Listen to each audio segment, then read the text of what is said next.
Once upon a Cold War, when the world was young, nervous, and full of very confident men with very little sleep, someone in the United States looked up at the sky and said, "What if we powered a plane with a nuclear reactor?" It was the kind of question that could only be asked in an age when atomic energy was the answer to everything, including questions no one should have asked. This is the story of how America almost built a nuclear-powered airplane, and thankfully, also the story of why it didn't. In the late 1940s, the atom was having a real moment. The war had ended, the bombs had fallen, and suddenly nuclear energy was the celebrity of the scientific world. The future was supposed to be atomic. Atomic cars, atomic trains, atomic dishwashers if you could dream it. The logic was simple. If splitting atoms could end a world war, surely it could also make a better vacuum cleaner. But behind that shiny atomic optimism was an old familiar feeling, fear. Because the Soviet Union had the bomb now too, and nothing keeps a general up at night like knowing the other guy can also end civilization. So in a cloud of cigarette smoke and patriotic caffeine, American military planners began to dream big. What if there were a bomber that never needed to land? What if it could stay in the sky for days, maybe weeks, circling the Earth like a very expensive, very radioactive bird of prey? It would be unstoppable, untouchable, the ultimate deterrent. The kind of plane that could say to the Soviets, "We're always here, watching, glowing softly in the night sky." This idea was not born out of madness, though madness was definitely invited to the meetings. It was born out of genuine strategic logic.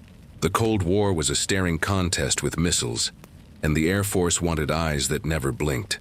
A nuclear-powered airplane, they reasoned, could carry nuclear weapons anywhere on Earth without ever needing to refuel. It was the dream of limitless endurance, powered by the limitless hubris of the atomic age. Thus began the Aircraft Nuclear Propulsion Program, a government project that can only be described as equal parts brilliance and bad judgment.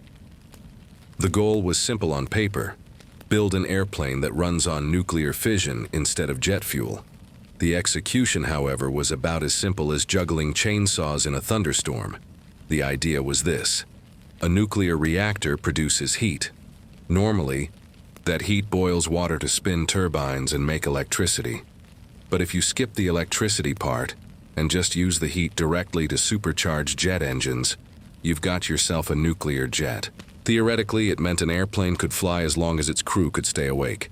The only minor problem was that the air passing through the reactor would become radioactive. You know, the kind of air people enjoy breathing. There were two approaches to solve this. One was called the direct cycle engine, where air went right through the reactor, got heated, and blasted out the back. This had the small drawback of creating a trail of radioactive exhaust. The other was the indirect cycle engine, which kept the reactor heat and the breathing air separate with a heat exchanger. It was the safer option, though still involved flying a compact nuclear reactor through thunderstorms at 30,000 feet. It was the 1950s. America didn't just dream big, they wrote checks for those dreams. And so billions of dollars were poured into this effort, spread across secret bases, laboratories, and test facilities. The Atomic Energy Commission was thrilled. The Air Force was ecstatic. Engineers at General Electric and Pratt & Whitney were either exhilarated or quietly terrified. The country was convinced the future was nuclear, and that future was airborne. Then came the NB-36H, a modified B-36 bomber and perhaps the strangest plane ever to take to the skies. It was enormous, with wings so wide you could park a small town underneath them. And in its belly sat a small nuclear reactor, not one that powered the engines, they weren't that reckless yet, but one meant to test the concept of flying, with a reactor on board. To protect the crew, the cockpit was turned into a lead-lined vault, 12 tons of shielding wrapped around a handful of men who must have been very well paid and slightly underinformed. The windows were a foot thick, made of leaded glass, and the pilots wore dosimeters on their chests like very nervous jewelry. Between 1955 and 1957, This flying lead box made 47 flights out of Fort Worth, Texas. Every takeoff must have been a moment of collective breath-holding. Somewhere nearby, another plane followed each mission, not to help, but to watch from a safe distance, presumably with the same energy one has when filming a friend lighting a suspicious firework. Against all odds, the NB-36H flew safely, proving that you could put a nuclear reactor in an airplane and not immediately regret it, though not proving why you'd ever want to.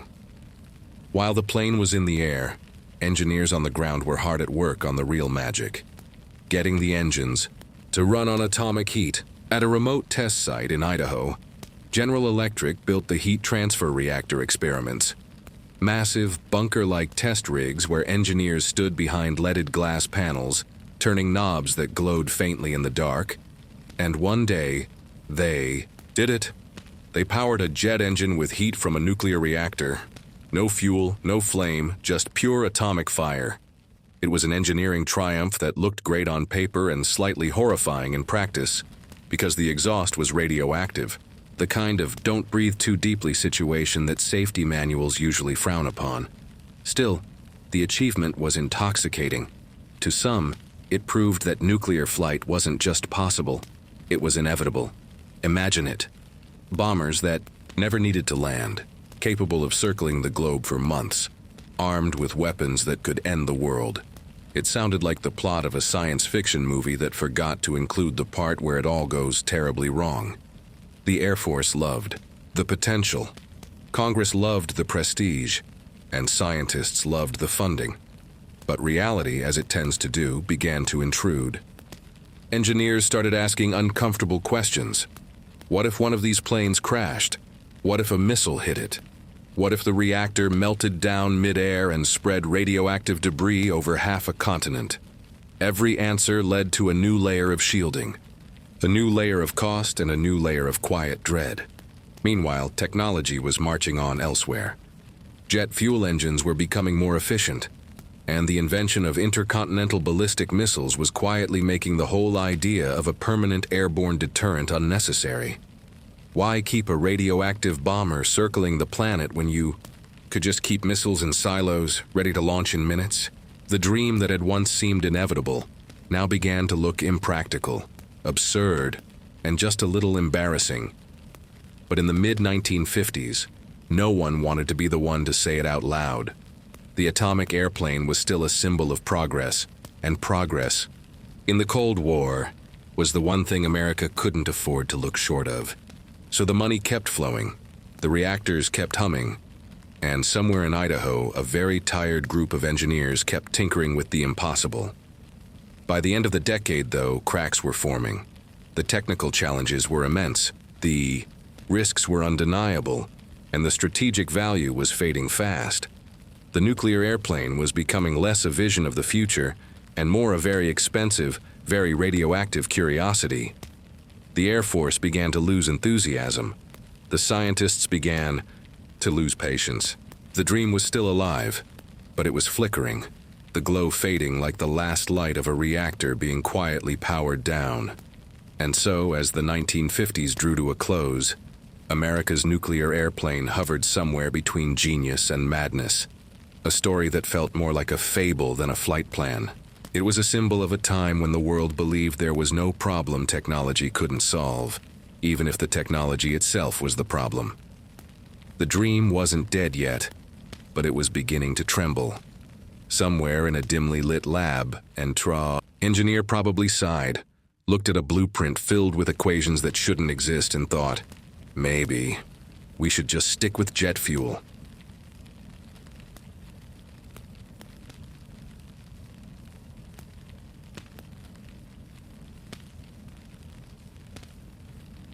By the time the 1960s crept onto the horizon, the United States had sunk more than $1 billion into the dream of nuclear flight.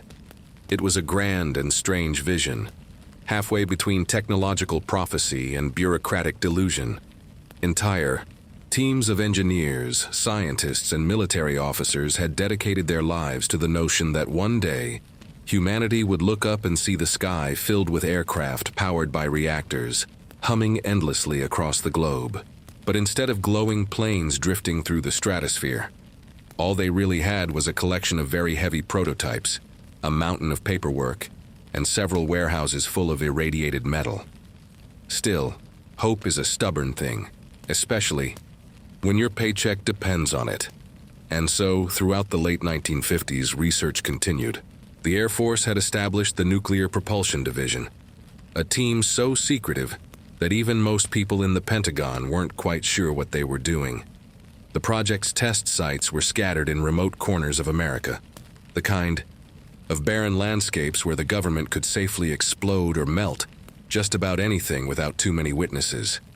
Idaho became one of the main centers of this nuclear daydream, a place where men in thick gloves and thicker optimism tried to build an engine that could rewrite aviation history. These experiments were feats of courage, or maybe just denial. The test facilities were built like bunkers, filled with control panels that looked like something from a mad scientist's basement. Engineers stood behind foot-thick windows, monitoring glowing fuel rods as they heated the air that would one day, theoretically, push an aircraft across the sky. They wore badges to measure radiation exposure, which probably didn't inspire confidence, and they worked long hours, surrounded by a constant hum. The kind of hum that suggested, do not touch anything. At General Electric, the experiments took on an almost mythic quality. The company's Idaho test site became known for its strange blend of scientific wonder and mild absurdity. Imagine an engine test stand the size of a small building, glowing faintly under the desert sun, while a group of scientists in white coats debated how to keep the thing from melting itself. They managed to power jet turbines using nuclear heat, a technological first that should have been world-changing. But it was also a little like inventing a toaster that occasionally explodes. You can do it, sure, but the marketing's going to be tricky.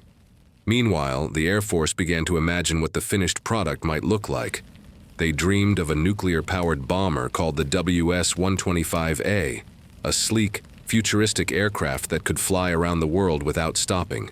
It would be the crown jewel of American air power, a symbol of technological dominance and Cold War confidence. The blueprints were spectacular: huge swept wings, massive engines, and a small onboard reactor safely tucked behind layers of shielding. It was, on paper, the perfect machine, except for the tiny detail that no one could figure out how to make it safe, affordable, or remotely practical. Safety was the elephant in the war room. Everyone knew that a crash would be catastrophic. Even a routine emergency landing could scatter radioactive debris across miles of countryside. Engineers proposed all sorts of solutions: parachuting the reactor out before impact, surrounding it with enough shielding to survive an explosion, or perhaps simply trusting that the pilots would never have a bad day. None of these options inspired much comfort. There was also the question of maintenance. How do you service an aircraft whose engine gives you cancer if you stand too close? The more they thought about it, the clearer it became that building a nuclear airplane wasn't just about engineering. It was about convincing physics to look the other way. But optimism was a kind of currency in those years, and there was plenty of it. The 1950s were filled with atomic fairs, futuristic art, and wild promises about what nuclear power would do for humanity. There were advertisements showing happy families watching television powered by tiny reactors, and magazines predicting atomic cars cruising down the freeway. The nuclear airplane fit right into that fantasy, a symbol of boundless progress and unshakable faith in technology. To question it was almost unpatriotic. After all, if the Soviets might build one first, then surely America had to try. The Soviets, incidentally, were indeed trying. Across the ocean, the USSR had its own nuclear aircraft program, and both nations seemed caught in a peculiar contest to see who could make the most dangerous idea look respectable. The Soviets built a few test reactors and even designed an experimental aircraft of their own, but they faced the same problems: physics, safety, and the uncooperative nature of reality. The Cold War was full of such mirror moments, where both sides chased the same impossible dream and ended up equally exhausted. Back in America, the NB-36H continued to serve as the poster child of possibility. It became something of a legend within the Air Force, a glowing symbol, quite literally, of how far they were willing to go for the sake of deterrence. When it flew over Texas, people on the ground had no idea they were watching an aircraft with a reactor inside it. The Air Force was careful about that.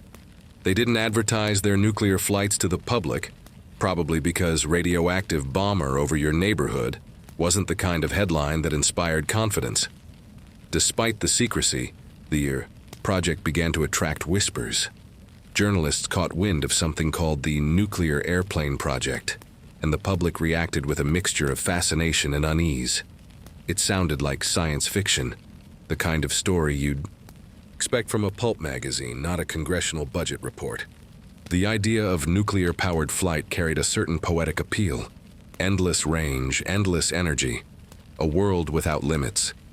But underneath the poetry was a deep unease, because everyone knew what nuclear energy really meant. It was power born from destruction, and no amount of glossy optimism could make that entirely comfortable. Inside the Air Force, enthusiasm started to waver. Each new technical success came with a list of new problems, and each problem added another zero to the budget. The radiation shielding alone made the planes so heavy that they would have struggled to take off, even without fuel on board. The Kai engineers were essentially trying to make a flying power plant that was both lightweight and indestructible, a contradiction that nature refused to cooperate with. For every optimistic report, there was another noting the risks, the costs, and the sheer impracticality of the whole endeavor. By 1959, a quiet fatigue had settled over the program. The world was changing. The same advances in rocketry that had once inspired the nuclear aircraft project were now making it obsolete. Missiles could deliver nuclear warheads faster, cheaper, and without the risk of a radioactive mid-air accident. The very progress that had fueled the dream of nuclear flight was also sealing its fate. The Air Force began shifting its focus to intercontinental ballistic missiles, while the scientists working on the nuclear airplane found themselves defending a project that was running out of reasons to exist. And yet, the dream refused to die entirely.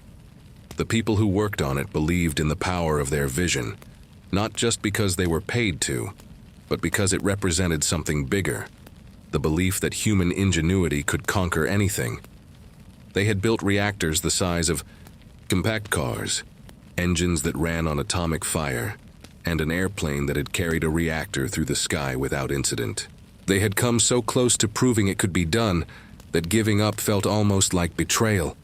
The program lingered in that limbo where big ideas often end up, too advanced to be scrapped without regret, but too flawed to move forward with confidence.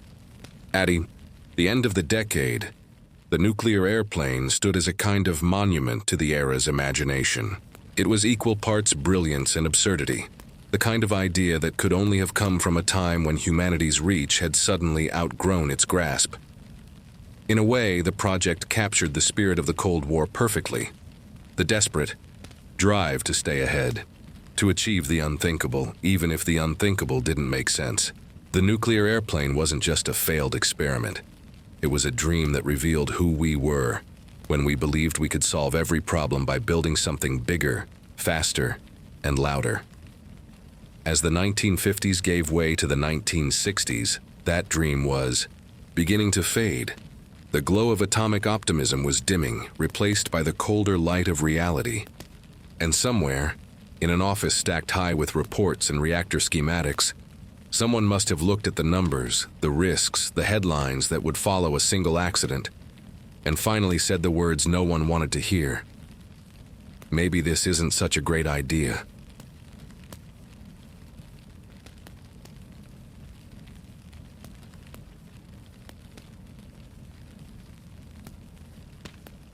The dawning years of the 1960s were supposed to be the age of sleek optimism.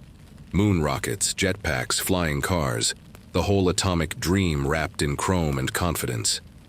But inside the secret labs and hangars of the U.S. nuclear aircraft program, the mood was less Jetsons and more nervous breakdown in slow motion. The people working on the project had spent more than a decade chasing a fantasy, And now that fantasy was starting to look like an accounting error with wings. The NB-36H had proven that a nuclear reactor could fly, but not that it should. The test engines in Idaho had proven that fission could make air go fast, but also that the air became something you didn't want to breathe ever again. Still, the project trudged forward. Bureaucratic inertia is a powerful force. Not quite as powerful as nuclear fission, but close. No one wanted to be the one to kill the atomic airplane. Entire careers had been built around it, and killing it meant admitting that billions of dollars had been spent trying to invent a radioactive blender. So the Air Force doubled down. New designs were drawn up, each one promising to solve the problems that had sunk the last. More shielding, better reactors, lighter alloys, stronger materials. The dream was always just a few breakthroughs away, like a mirage shimmering at the edge of the desert.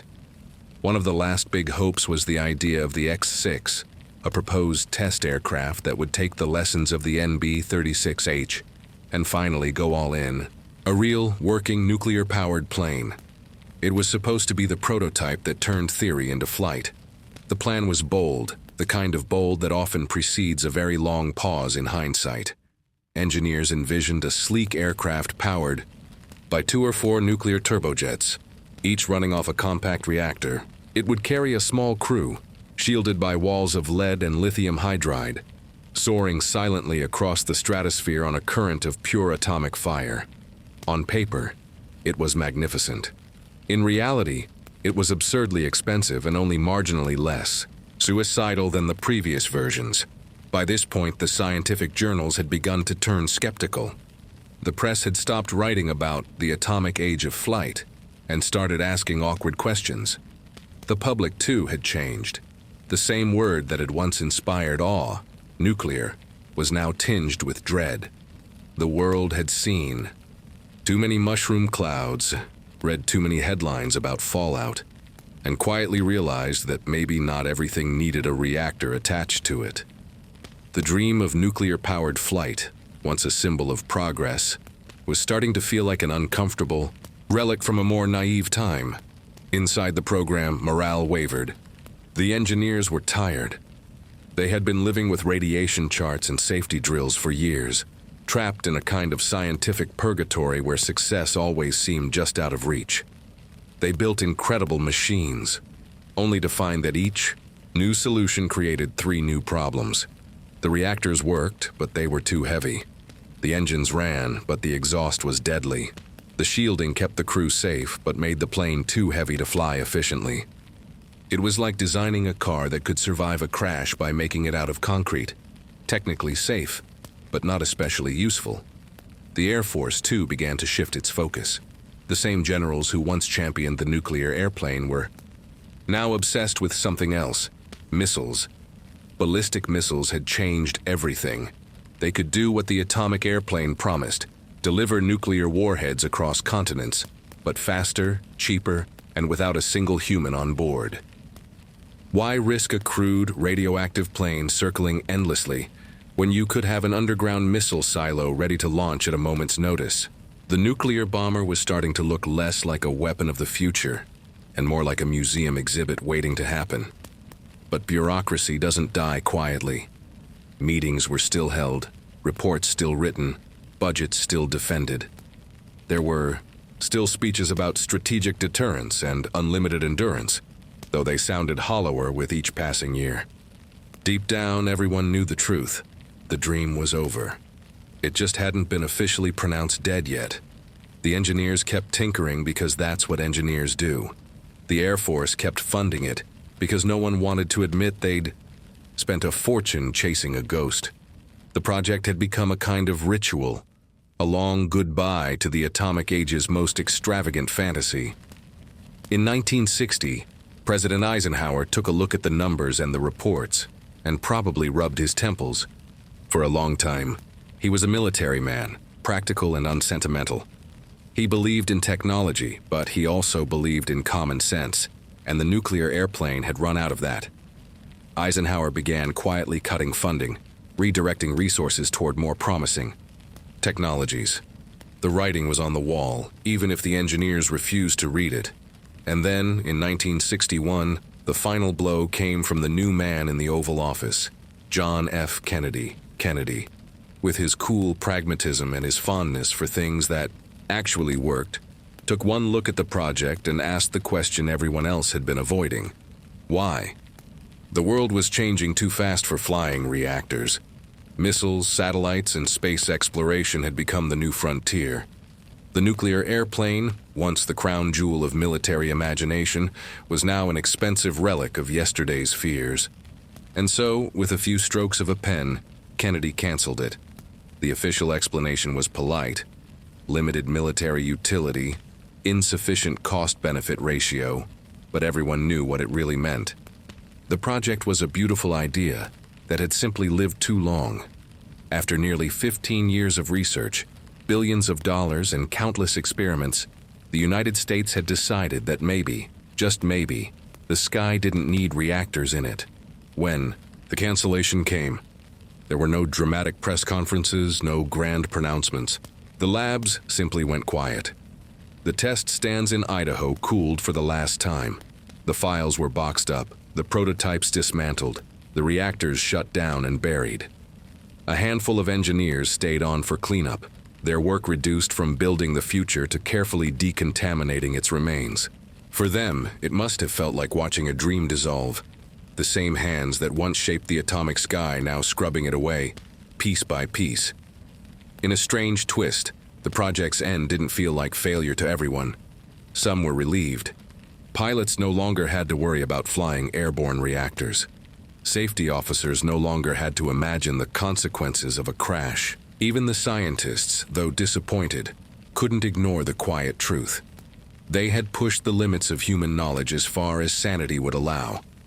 They had proven that you could build a nuclear-powered engine, even if common sense advised you never to use it. It was, in its way, an achievement, just not the kind anyone could brag about. The NB-36H was scrapped, its metal parts carefully handled and disposed of, its reactor long since dismantled. The last remnants of the program were scattered across archives and laboratories, labeled with words like classified and experimental. And yet the idea never completely vanished. It lingered in the background, whispering to each new generation of dreamers, what if we tried again but smarter this time? By the early 1960s, the dream of nuclear flight had faded into history, replaced by rockets and satellites, and the quiet hum of space exploration. But the nuclear airplane left behind a peculiar legacy, not one of triumph or tragedy, but of fascination. It was the perfect Cold War metaphor, a grand vision built on fear and ambition, fueled by equal parts genius and absurdity. It was proof that when humans reach for the impossible, they sometimes grab hold of something that burns. And so, as the decade turned and America set its sights on the moon instead of the clouds, the nuclear airplane slipped into legend. It became one of those what-ifs of history. The dream that almost was, the machine that almost flew, the idea that glowed too brightly to survive.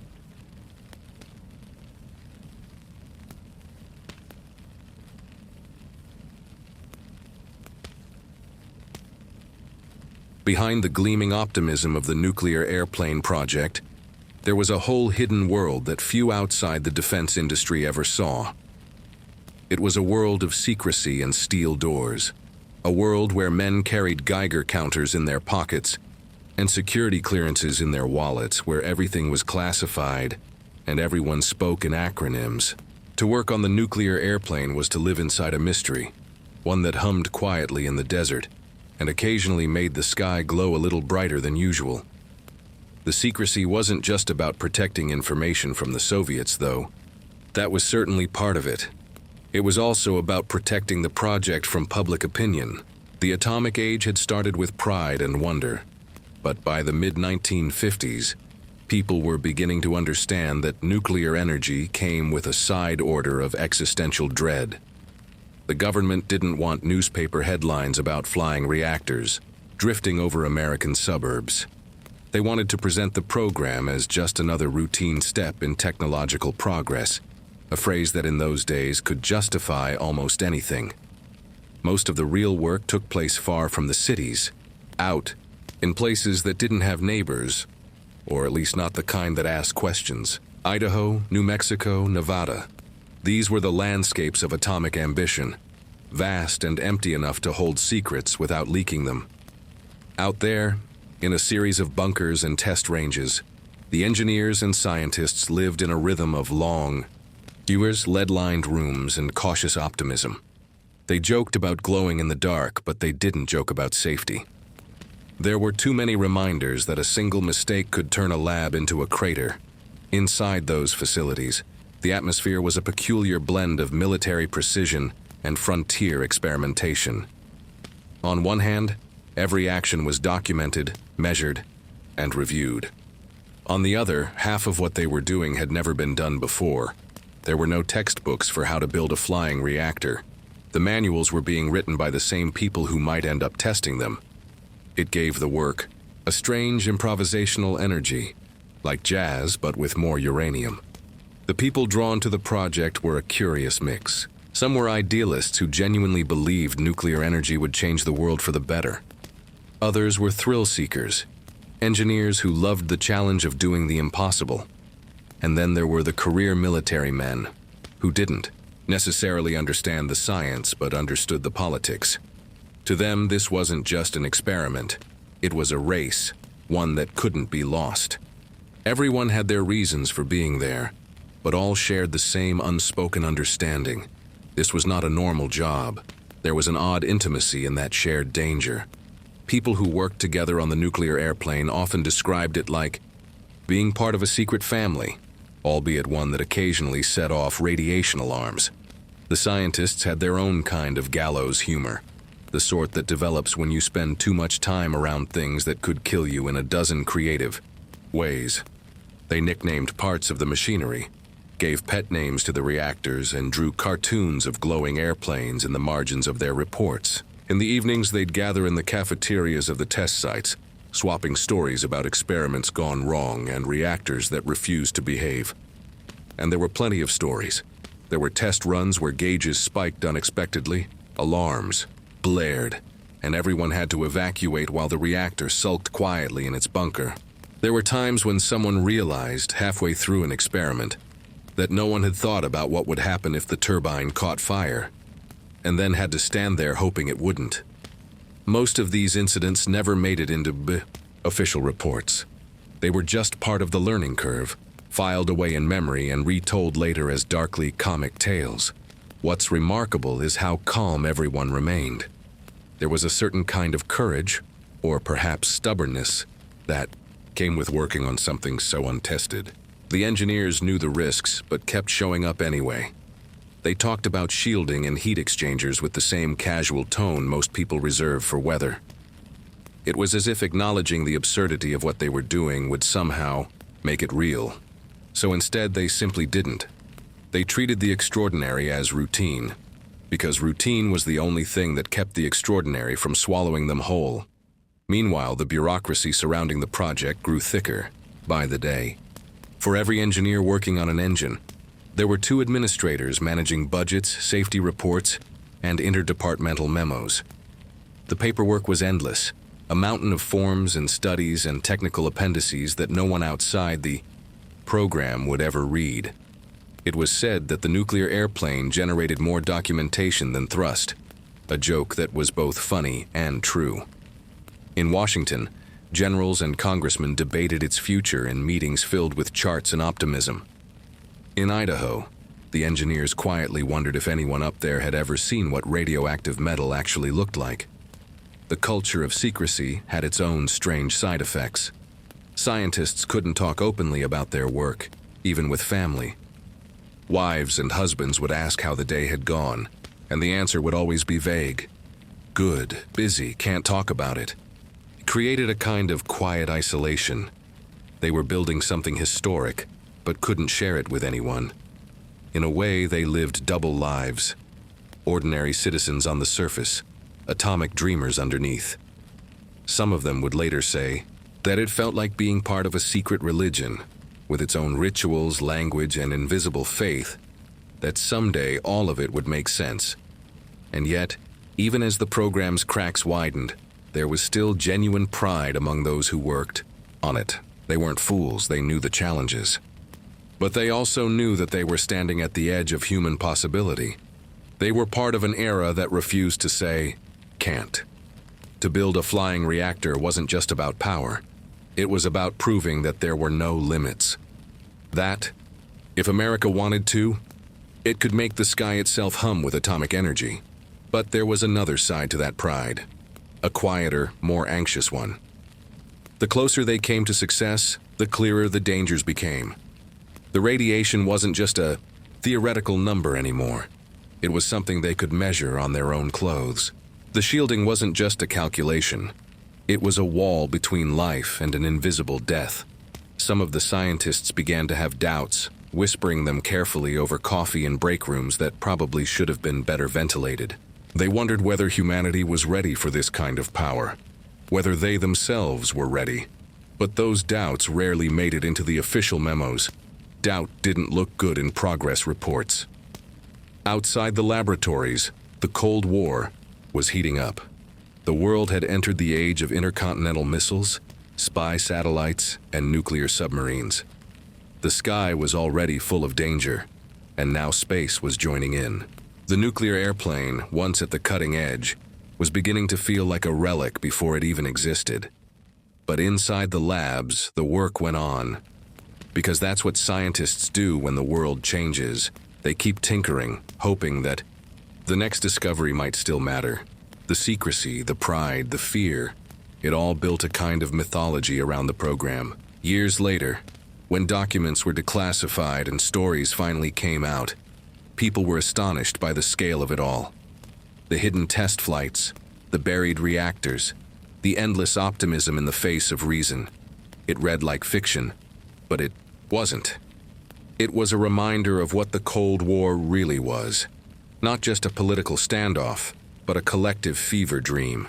A moment in history when both sides believed that with enough money and genius, they could bend the laws of nature to their will.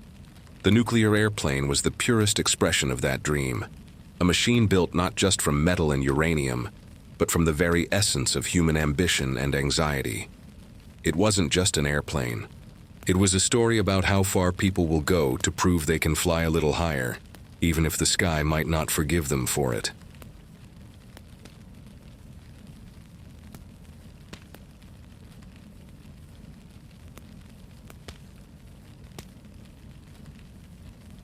When the nuclear airplane project finally shut its doors, it didn't end with an explosion or a dramatic speech. It ended the way big dreams usually do, quietly, with a memo. The news came down through layers of bureaucracy like a gentle snowfall of disappointment. One day, the engineers were debating reactor temperatures and thrust curves. The next, they were told to start boxing things up. There were no parties, no commemorations, just a slow realization that the thing they had been building their lives. A round was over. Some of them stayed behind to help with the decommissioning, taking apart the same systems they had once built with trembling pride. It was strange work, careful, slow, almost reverent. They wore protective suits and worked behind glass, dismantling the heart of a dream. Every nut and bolt came out like a line from a eulogy. They didn't talk much during those days. There wasn't much to say. You could only joke so long about radiation before the silence started to hum. A few of the engineers found new projects easily. The space race was heating up, and their experience with extreme heat, pressure, and danger made them valuable. Some went to NASA. Others moved into the booming world of nuclear power plants, where their skills were suddenly practical instead of poetic. But a few, the ones who had truly believed in the idea of atomic flight, never quite got over. They'd talk about it sometimes over coffee, or when they ran into old colleagues at conferences, always with that same wistful phrase, "We were so close, were they though?" Probably not, but believing they were was part of what made it bearable. To admit that it was impossible would mean admitting that they had spent a decade chasing a mirage. So they clung to the idea that they'd been within reach, that if they'd had one more breakthrough, one more year, one more budget extension, they could have made it work. It was a comforting thought, even if it wasn't true. Outside the labs, the world moved on. The 1960s belonged to rockets and moon missions now. The dream of endless flight had shifted upward, away from the clouds and into space. People no longer looked to the sky for bombers. They looked for astronauts. The future, once atomic, had become celestial. And in that dazzling shift, the nuclear airplane faded into the background noise of forgotten ambitions. But forgotten doesn't. Gone. In the archives of the Department of Energy, stacks of reports still waited. Thousands of pages of diagrams, equations, and half-finished ideas. They sat in metal cabinets, quietly radioactive with meaning. Occasionally, a new engineer or historian would stumble upon them, flipping through the yellowed pages like archaeologists of the atomic age. They'd find hand-drawn sketches of reactor-powered jets, memos filled with cautious optimism, and margin notes that revealed something human beneath the jargon. A doodle of a tiny plane with a glowing tail. A coffee ring on a page marked "Confidential." A faint trace of the people who once believed that fission could make the sky infinite. The public, of course, barely noticed. There were no memorials for the nuclear airplane. No museum exhibits or documentaries. Not at first, anyway. The idea was too strange, too unsettling. The notion of a flying reactor didn't fit neatly into the narrative of American progress. It wasn't like the moon landing or the space shuttle, achievements that made people feel proud and inspired. The nuclear airplane was different. It was a story that made people uneasy, because it forced them to confront just how close ambition can get to madness when you mix it with fear. And yet, the story lingered in whispers. Journalists occasionally unearthed declassified documents and wrote articles with titles like "The Plane That Could Fly Forever" or "America's Nuclear Dream That Never Took Off." People would read them with a kind of morbid fascination, shaking their heads and saying, "Can you imagine?" before moving on to the next thing. The nuclear airplane became a trivia fact, a punchline, a symbol of Cold War excess. Something that sounded like a metaphor even though it wasn't. But among those who had worked on it, the memory remained tender. Many of them described it as the most exciting time of their lives. Dangerous, yes. Absurd, often. But thrilling all the same. They had been part of something bigger than themselves. An impossible dream powered by equal parts fear and wonder. In hindsight, maybe that's what the project really achieved. Not a machine, but a lesson. That the line between brilliance and folly isn't a line at all, but a circle, and we've been walking around it for as long as we've been human. As the decades passed, the world that had created the nuclear airplane began to fade. The bunkers were sealed, the test sites reclaimed by dust and sagebrush. The scientists grew old. Some told their stories to grandchildren who listened wide-eyed, unsure whether to laugh or be scared. "We almost built a nuclear plane," they'd say, smiling faintly. "Can you imagine?" And the children, not knowing the weight of that question, would nod and say, "Wow." In a way, it was fitting that the project ended the way it did. Not with a bang, but with a whisper. Because that's how history often buries its strangest chapters. Quietly, under layers of more successful dreams. But the nuclear airplane never really disappeared. It just went to sleep, somewhere between science and legend, waiting for someone curious enough to ask why it ever existed at all. And sometimes, on quiet nights, when the world feels as strange as it must have felt back then, full of fear, full of possibility, you can almost imagine it still up there. A faint hum in the dark, a ghost plane tracing endless circles above the earth, powered by the glow of human ambition.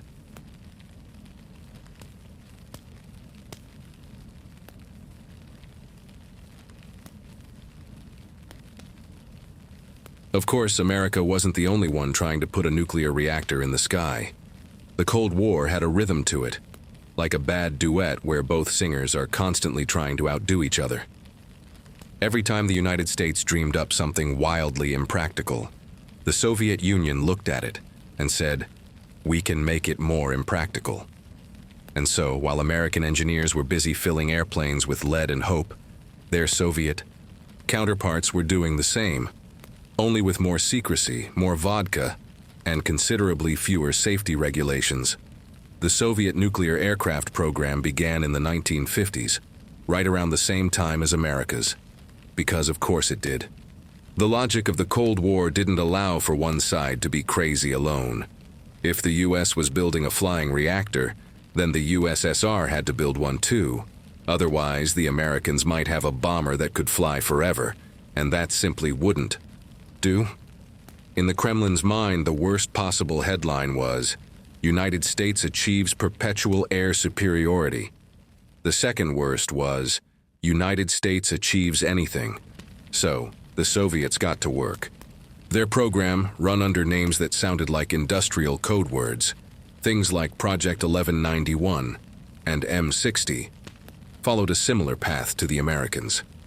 They built test engines, studied radiation shielding, and eventually produced a modified bomber that actually carried a reactor in flight. The aircraft, known as the Tu-95 LAL, was a variant of the famous Bear bomber, a plane that sounded like a truck made out of knives and could already fly halfway around the world. The Tu-95 LAL's reactor wasn't connected to its engines. It was there purely for testing, to see what happened when you put a small sun inside an airplane. Spoiler, what happened was exactly what you'd expect. Lots of radiation, lots of worry, lots of men developing a sudden interest in career changes. The reactor emitted enough gamma rays to make the crew compartment feel like a tanning salon from hell. The engineers tried to protect the pilots with heavy lead and boron shielding, but there's only so much you can do before the plane itself starts complaining about the weight. Still, they flew it. 40 flights according to declassified records. 40 cautious, nervous trips around the sky with a live reactor humming just behind the cockpit. The Americans, when they learned about this years later, were both impressed and horrified. They actually flew it? One US scientist reportedly. During, we just simulated that part. Which, in retrospect, might explain why both sides lost so much sleep during the Cold War.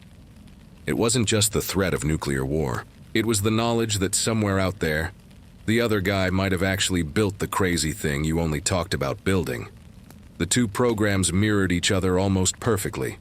Same ambitions, same problems, same slow drift toward the realization that this might not be such a good idea. The Americans worried about fallout. The Soviets worried about fallout and exploding prototypes. Both worried about what would happen if one of these planes ever crashed. The thought of a smoldering nuclear reactor scattered across farmland or forest was enough to make even the most patriotic engineer reconsider their career path. And yet for years both sides kept going, because the Cold War had a kind of gravitational pull. Once you started, you couldn't stop without looking weak. It was a strange time to be a scientist. On paper, you were advancing human knowledge. In practice, you were playing a game of radioactive chicken with someone you'd never meet. Each discovery, each new test, each data point, all of it fueled the same quiet paranoia. If we stop, they win. If they stop, we win. It was a kind of mutual delusion, beautifully symmetrical and slightly insane. The Soviet engineers faced the same absurd dilemmas as their American counterparts. How do you keep the crew from glowing? How do you make an engine efficient without turning the atmosphere into a health hazard? How do you land the thing safely if it's basically a flying Chernobyl? They built shielding so thick that it took 2 cranes to install it. They added ventilation systems that made the cabin sound like a vacuum cleaner. They ran countless simulations, only to discover that the math always ended the same way. Too heavy, too dangerous, too ridiculous. And yet, despite the impossibility, there was pride. There's something intoxicating about trying to do what no one else dares. Both nations saw their nuclear aircraft programs not just as military projects, but as symbols. They were proof that their scientists could match the gods in audacity. To build a nuclear airplane was to declare that the sky itself was no longer off limits. But by the early 1960s, even the Soviets began to see the writing on the wall. Missiles had made bombers obsolete. Satellites could do the same job with less drama. And the environmental cost of a crash, not to mention the public relations nightmare, was too much even for a government that wasn't known for transparency. The Soviet program quietly fizzled out, much like the American one, leaving behind a trail of classified reports and slightly radioactive test equipment. When the two programs finally ended, neither side knew that the other had done the same. The irony, of course, was that both had been chasing the same impossible dream. Both had spent obscene amounts of money, and both had ended up in the same place, staring at a reactor and wondering what on earth they had been thinking. It was, in a way, the perfect Cold War story. Two rival superpowers locked in a dance of paranoia, building mirrored monuments to human stubbornness. Years later, when historians began comparing the two programs, the similarities were uncanny.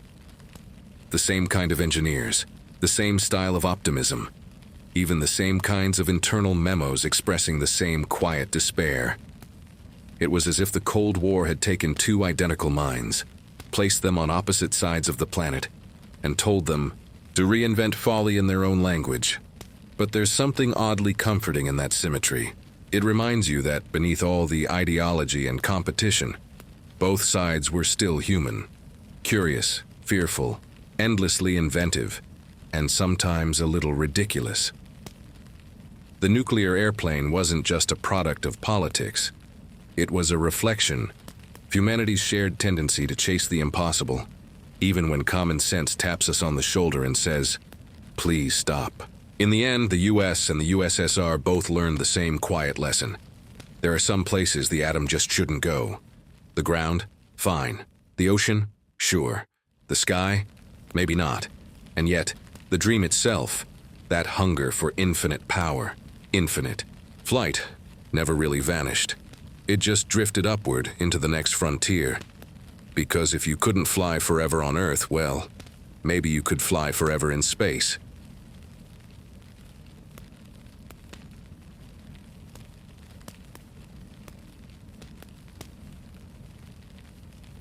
When the nuclear airplane finally died, its ghost didn't vanish.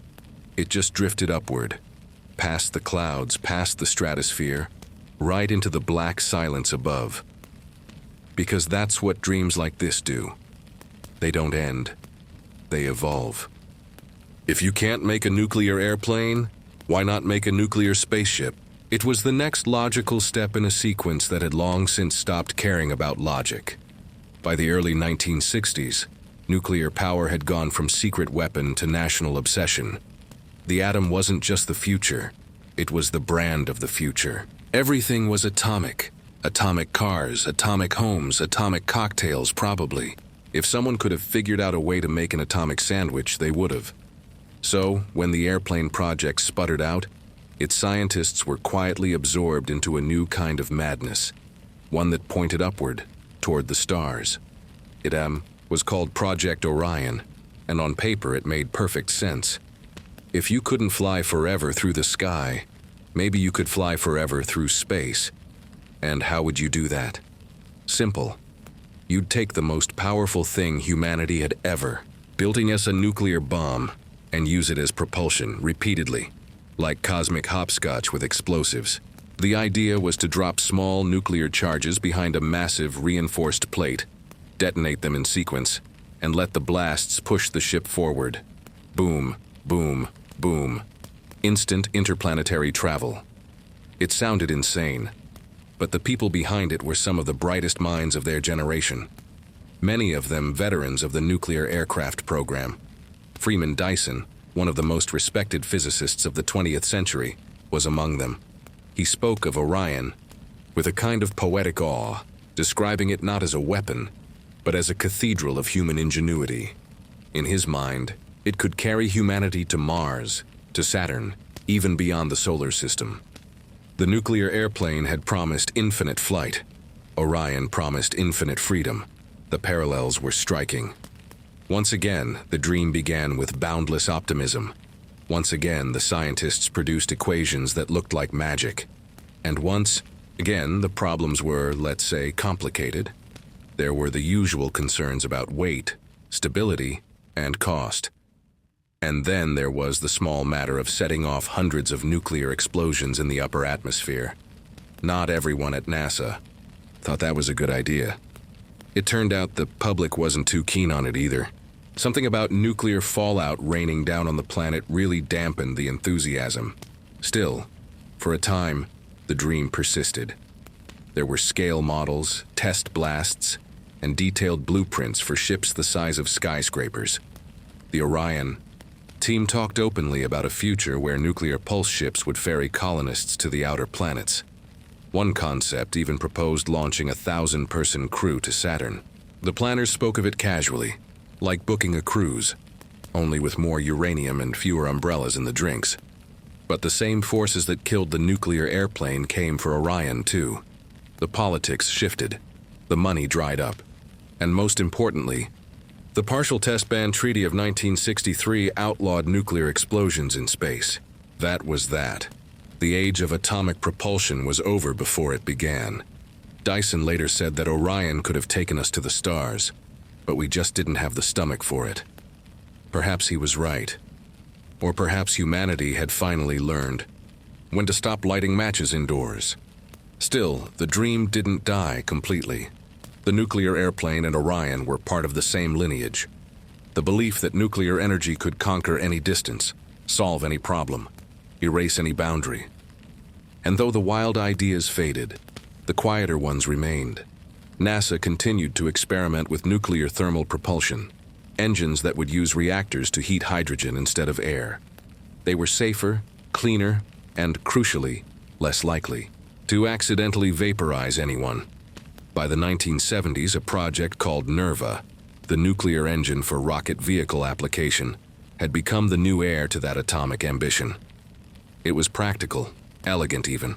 Test engines roared to life in the Nevada desert, and for a brief moment, it seemed like nuclear propulsion might actually have a future. The technology worked beautifully. The only problem was that nobody could agree on what to use it for. The moon had already been reached, Mars was too far, and Congress was no longer in the mood to fund giant radioactive rockets. And so, just like its airborne ancestor, the nuclear rocket program went quiet. The test stands cooled. The engineers packed up. Another dream folded neatly into the archives. By the end of the century, nuclear propulsion had become one of those phrases that lived in PowerPoint slides and conference abstracts. Always. 10 years away from revival. Always waiting for a bolder era to return. But the echoes of those old dreams never quite faded. You can see them even today, in the plans for Mars missions and deep space exploration. NASA still studies small nuclear reactors for long-duration travel. SpaceX and other companies talk about it too, because chemical rockets, for all their brilliance, are just glorified fireworks.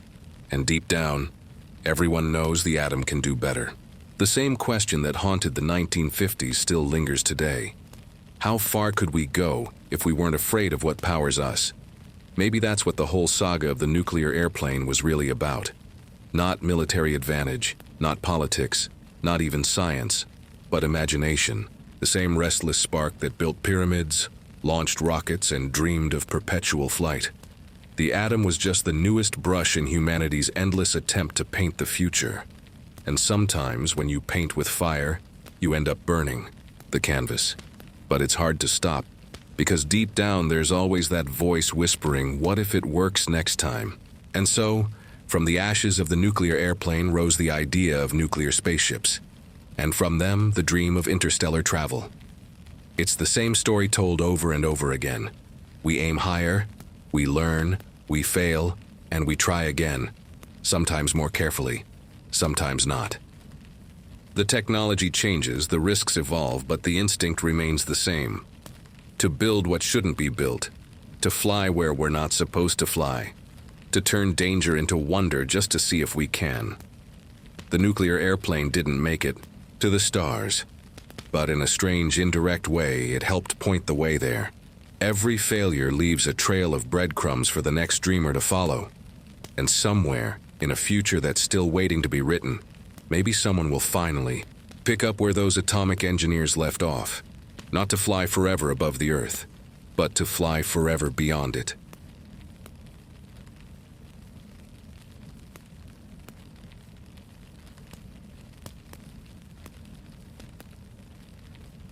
If you were to wander through the archives of American history, the dusty ones, the ones no one visits, you'd find a box marked Nuclear Aircraft Program. Inside are thousands of pages, brittle with time, full of equations, signatures, and dreams. It's all very official, very serious. But if you look closely, if you really look, what you'll find isn't just a record of an engineering project. It's the fossil of an idea, the belief that there was no limit to how far humanity could go, if it just built fast enough, bright enough, and loud enough. That's what makes the story of the nuclear airplane so haunting. It wasn't evil. It wasn't even foolish, not entirely. It was human. Spectacularly, beautifully human. The kind of project that could only have been born in a moment when fear and hope were so tightly woven together that no one could tell them apart. We built reactors that could fit inside airplanes because we were afraid of dying, and we dreamed of flying forever because we couldn't stand to stand still. When you think about it, the whole thing feels like a bedtime story told by an anxious civilization. Once upon a time, we tried to make the sky infinite. We built engines of fire and they worked, but they scared us. We realized that forever might be too long to fly, so we landed quietly and pretended we'd meant to all along. And yet there's something touching about the whole endeavor. The scientists who carried Geiger counters in their pockets, the pilots who volunteered to sit behind lead walls and trust that someone, somewhere, had done the math right. The engineers who worked for years on machines that would never exist because they believed they might. That kind of faith doesn't vanish. It moves on. It finds new shapes. If you listen closely, you can still hear echoes of it today. In the hum of electric engines, in the dreams of fusion reactors, in the quiet plans to send humans to Mars. The tools change, the fears evolve, but the melody stays the same. We're always chasing the horizon, always convinced that the next invention will finally set us free. From gravity, from danger, from ourselves. Maybe that's why the nuclear airplane still captures people's imagination. It's not because it almost worked. It's because it almost made sense. The idea that you could take the most powerful force in nature, harness it, and make it fly. There's poetry in that. Mad, radioactive poetry, but poetry nonetheless. There's a certain comfort, too, in knowing that it didn't succeed. Because if it had, if the skies had filled with humming reactors circling endlessly overhead, maybe the world would have slept even less easily than it already did. The failure of the nuclear airplane was, in a strange way, an act of mercy. A reminder that not every idea needs to be built just because it can be. And yet, the dream persists. In the way we talk about progress, in the way we tell ourselves that the next thing will finally be the thing, that we can make the dangerous safe, the impossible ordinary. The nuclear airplane was one of the last grand symbols of that innocence, that boundless faith in technology's ability to save us from the consequences of itself. But maybe that's the true gift of the story. It reminds us that ambition and wisdom rarely arrive at the same time. One rushes ahead, building, burning, creating. The other follows quietly behind, cleaning up, shaking its head and saying, "Well, we won't do that again." And somehow, between the two, civilization moves forward. If you close your eyes, you can almost picture it.